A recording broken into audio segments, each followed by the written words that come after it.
দর্শক আমন্ত্রণ জানাচ্ছি রূপালী বাংলাদেশের বিশেষ আয়োজন রূপালী পডকাস্টে। আজকে আমাদের সাথে রয়েছেন কণ্ঠশিল্পী, টেলিভিশন উপস্থাপিকা এবং অভিনেত্রী আফরোজা পারভিন সীমা। পুরো আয়োজন জুড়ে সঙ্গে আছি আমি তৌহিদুর রহমান। কথা না বাড়িয়ে আমরা সরাসরি আড্ডা শুরু করব আমাদের অতিথির সঙ্গে। স্বাগত আপনাকে। ধন্যবাদ। কেমন আছেন? আলহামদুলিল্লাহ, অনেক ভালো আছি। আপনি কেমন আছেন? ভালো আছি। আজকে আপনার সাথে আমরা অনেকক্ষণ আড্ডা দিব।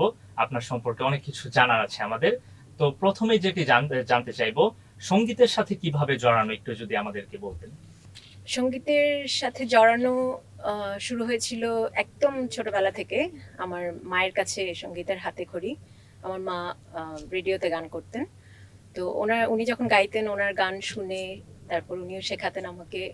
এভাবে আস্তে আস্তে শুরু হয়। মায়ের কাছ তারপর থেকে শেখা। রাইট, দেন আমার এক চাচার কাছে তারপরে শিখি কিছুদিন। এরপরে স্কুলে, কলেজে, ইউনিভার্সিটিতে করে আসছি। সময়ের সাথে আহ, সাথে। আহ, সময়ের সাথে সাথে চলে যাচ্ছিল। এরপরে বুলবুল ললিতকলা একাডেমিতে শিখেছি, দেন ছায়ানটে শিখেছি। বাহ। এভাবেই চলছে। আমরা জানি গানের পাশাপাশি আপনি অভিনয়ও করেন। আপনি বেশ কিছু নাটকে প্রধান চরিত্রের অভিনয় করেছেন। সেই সম্পর্কে একটু যদি আমাদের সাথে শেয়ার করতেন। হ্যাঁ, অভিনয়টার প্রতিও আমার খুব ভালোবাসা ছিল এক সময়। আমি বিটিভিতে এনলিস্টেড হয়েছিলাম আজ থেকে প্রায় 20 years ব্যাক, বাহ। বা আর একটু বেশি হবে বোধহয়। শিশু শিল্পী হিসেবে। হ্যাঁ, একদম ছোটবেলাতেই। তারপর করে আসছিলাম, বাট এই পড়াশোনার চাপে পড়ে বা এরপরে আস্তে আস্তে এক্সাম, ইউনিভার্সিটি, দেন জবে ঢুকে গেলাম। এরপরে আর অভিনয়টা ওইভাবে করে পেশায় তো আপনি একজন ব্যাংকার। রাইট। ব্যাংক এই পেশার পাশাপাশি কিভাবে মানে সঙ্গীত অভিনয় কিভাবে মানে ওই যে বললাম যে অভিনয়টা করে আসছিলাম, বাট ওই যে যখন জবে ঢুকে গেলাম তখন একেবারেই টাইম পেতাম না। ওইভাবে আস্তে আস্তে অভিনয় ভাটা পড়ে গেল। জবটাকে টাইম দিতে গিয়ে আমার আর অ্যাক্টিং ওইভাবে করা হয়ে ওঠেনি আর কি।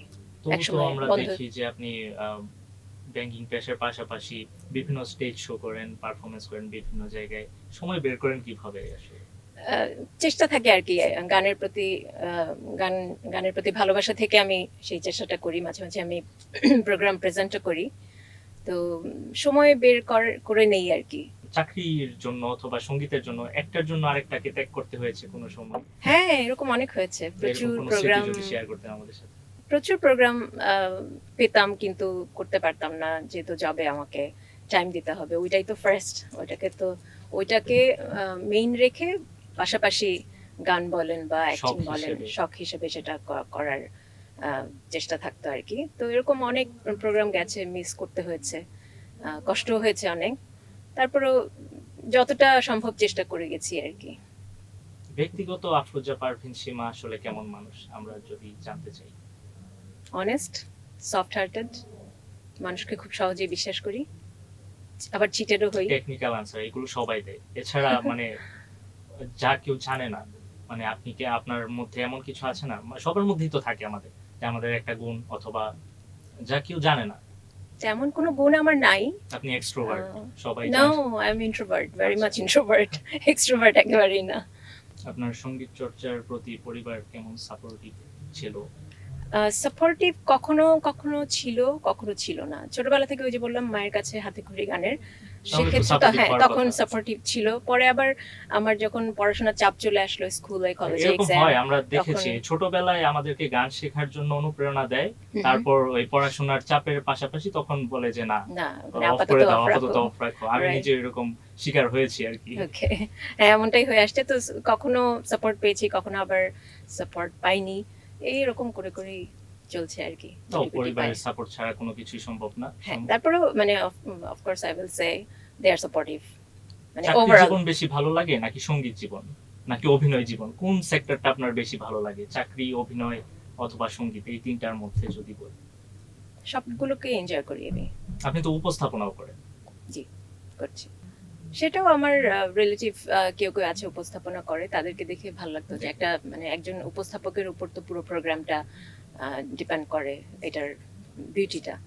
তো যখন দেখি যে একজন উপস্থাপক খুব ভালো করে প্রেজেন্ট করছে প্রোগ্রামটা, তো সেটা দেখে দেখেও আমার একটা আগ্রহ হলো যে মানে why not, I will try. আপনি যেহেতু একজন অভিনেত্রী, একজন অভিনেত্রী সীমার কাছে যদি জানতে চাই যে আপনার প্রিয় অভিনেত্রীকে, দেশে যদি হয় বিপাশা হায়াত, অপি করিম, আহ, একটু আগের যদি হয়, এখনকার যদি বলি তাহলে মেজাবিন আছে, মেহজাবিন। অনেকেই আছে, অনেকেই খুব আর ভালো দেশের করছে। বাইরে যদি বলি অভিনেত্রী, প্রিয় অভিনেত্রী, তাহলে দেশের বাইরে যদি সিনেমার কথা বলেন তাহলে তো উত্তম কুমার, সুচিত্রা, তাদের তো তুলনায় হয় না। আর একজন কণ্ঠশিল্পী সীমার কাছে যদি জানতে চাই, প্রিয় শিল্পীকে? অনেকেই আছেন, সাবিনা ইয়াসমিন ম্যাম, রুনা লালা ম্যাম, শাহনাজ রহমতুল্লাহ, সবাই খুব এত ভালো গায়, আমার সবাইকে কিংবদন্তি পছন্দ। গায়িকা সবাই আমাদের Right. দেশের। সবাইকে আমার খুব পছন্দ, মানে কাউকে আমি কম বা বেশি বলতে পারবো না, they all are talent and সবাইকে আমার খুব পছন্দ। ব্যক্তি সীমার কাছে যদি জানতে চাই, আপনি কি ব্যক্তিগত জীবনে আপনি বিবাহিত কিনা? না, আই এম নট ম্যারিড। তো আপনার কেমন জীবন সঙ্গী পছন্দ, একটু যদি আমাদের সাথে শেয়ার করতেন। জীবন সঙ্গীকে হতে হবে of course, he must have good personality, good character, good looking, সবই তো ভালো চাই। এডুকেশনাল ব্যাকগ্রাউন্ড ভালো হতে আমরা হবে। জানিয়ে রাখি দর্শকদের যে এরকম চাচ্ছেন আমাদের অভিনেত্রী এবং কণ্ঠশিল্পী, উনি এখনো সিঙ্গেল আছেন। তো উনি she is looking for honest, loyal and productive Yeah. Husband. Yeah, তো সুযোগ আছে। you can say that. Yeah, সুযোগ আছে। আপনি একজন কণ্ঠশিল্পী, স্টেজ শো করেন, তো খালি গলায় নিশ্চয়ই সুন্দর গান করেন। একটু আমরা Okay. আপনার গলায় দর্শকদের জন্য খালি গলায় একটু গান শুনতে চাই। ফুলের কানে ভ্রমরে সে চুপি চুপি বলে যায়, তোমায় আমার সারাটি হৃদয় নীরবে জড়াতে চাই।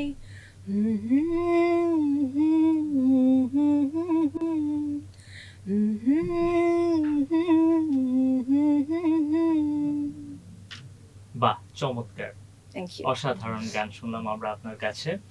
তো সীমা, অসংখ্য ধন্যবাদ আজকে আমাদেরকে সময় দেওয়ার জন্য, আমাদের প্রোগ্রামে আসার জন্য। রূপালী বাংলাদেশের পক্ষ থেকে আপনাকে অসংখ্য ধন্যবাদ। আপনাকে অসংখ্য ধন্যবাদ, রূপালী বাংলাদেশকে অসংখ্য ধন্যবাদ আমাকে এখানে আমন্ত্রণ জানাবার জন্য। দর্শকদের উদ্দেশ্যে যদি আপনি কিছু বলতেন।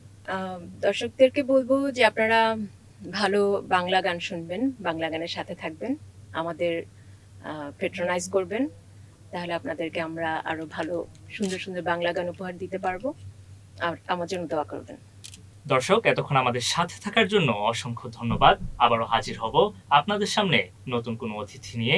সে পর্যন্ত রূপালী বাংলাদেশের সাথেই থাকুন।